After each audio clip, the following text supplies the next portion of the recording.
Pemirsa, mengantisipasi kebakaran hutan dan lahan, BPBD Muara Enim menyiapkan peralatan dan personel darat agar proses penanganan karhutlah cepat teratasi.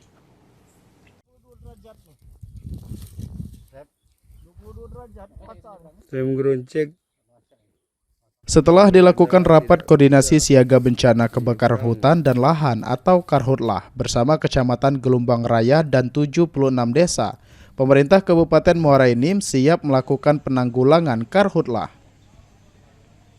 Pencanangan siaga karhutlah dilakukan karena telah memasuki musim kemarau. Antisipasi karhutlah akan difokuskan pada wilayah rawan kebakaran.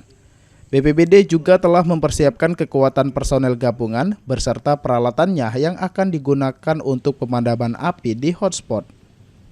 Kepala BPBD Muara Enim, Abdul Rozik Putra, mengatakan kalau peralatan yang dimiliki BPBD sudah cukup memadai. Untuk personel darat akan dibekali 50 unit pompa air jinjing dan selang sebanyak 350 roll dengan panjang 30 meter per rollnya. Selain itu, kendaraan seperti motor trail dan motor bak yang akan digunakan untuk mobilitas dan patroli untuk posko lapangan yang ada di Gelombang untuk ditempatkan 10 personel. Alhamdulillah BPBD untuk peralatan itu sudah dikategorikan cukup dan lengkap.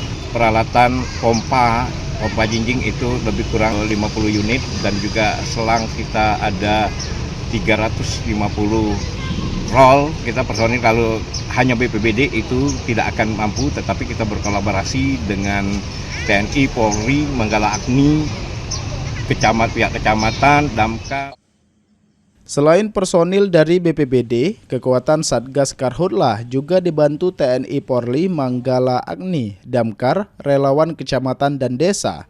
Nantinya akan dibangun posko lapangan tambahan untuk mencakup wilayah yang terjauh dari posko Gelombang.